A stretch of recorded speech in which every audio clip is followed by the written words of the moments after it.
So sometimes I come up here, and after Kent has talked about how terrible life is, I say things like, there's so many reasons my life is good. And it's funny. And so this time I was actually in tune. That's great. Because lately I've been trying to make a practice of looking if the teeter-totter isn't moving because I'm the heavy one. And so, I hear something outrageous, and I think, am I being outrageous also in my reaction? Am I guilty of the same thing? Is there a nuance that makes a difference? And why am I doing this? I'm looking for balance. I've been struck by a particular circumstance a lot since 2016 of completely opposing viewpoints pointing to the same thing and saying, see, look. And the other side points to it and says, see, look. I don't know if you've seen a picture of a man in full hypocolor drag sitting next to a woman in a burqa on a bus. And it made the rounds on the internet. And one of the things that was put up as a joke, saying this is the future liberals want. Right? So I see a reaction. And all the liberals were like, religious freedom and cultural acceptance on a robust transit system? Yeah! That's the future I want. So, that's the funny example, but there's a lot more. Look for them and you will find them. So, book banning and free speech has been in the news a lot lately.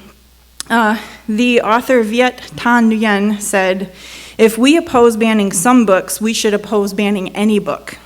And he goes on to talk about examples of LGBTQ experiences and what it's like to be black in America and things that will open your eyes. He's not talking about the Simon & Schuster book by Milo Yiannopoulos that didn't get published because of all the controversy.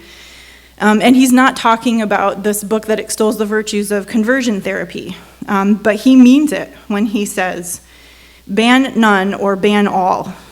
Free speech does not mean advocating a particular viewpoint. It means advocating for free speech. And it's not an ultimatum, and it doesn't protect you from the consequences of your words. Roxane Gay, I think, says it best when she says, we do not exist in a vacuum. So what is my not vacuum? That's what I'm trying to find. And we fight for these books not to be banned so they can fight against the books that we abhor in this world of free speech.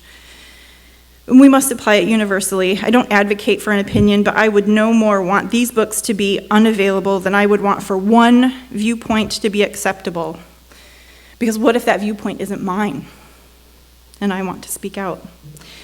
Roxane Gay has also pulled some of her projects from platforms if she felt like there was a specific thing she wanted to protest, but she doesn't pull everything. Her parent company, publishing company for HarperCollins, has ties to Rupert Murdoch, but she hasn't pulled everything because she says, and I think rightly so, the toxic voices should not be the only ones that are heard.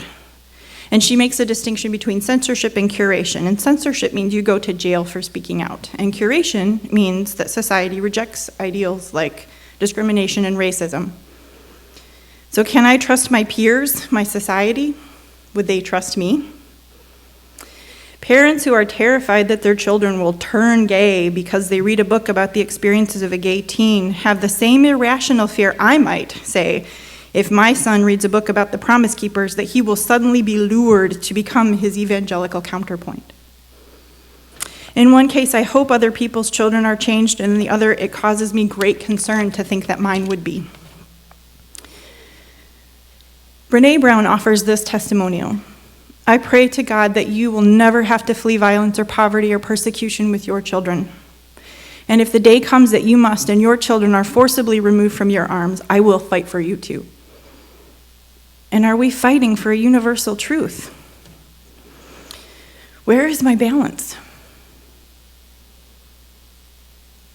I have a poem that's a couple of years old now, but I was reminded of it when I was thinking of seeking balance, and so I leave you with this. Our son is 6. His 7th birthday is weeks away.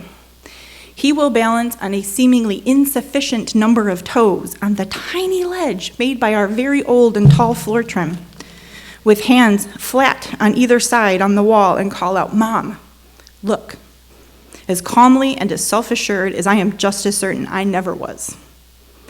we toss the word stuntman to linger in the air behind us, and for his 7th birthday, discuss whether getting him stunt ramps for his bike is a good idea.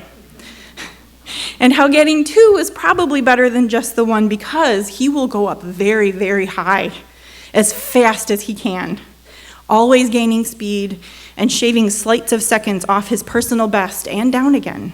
But it will be smoother than falling off a cliff.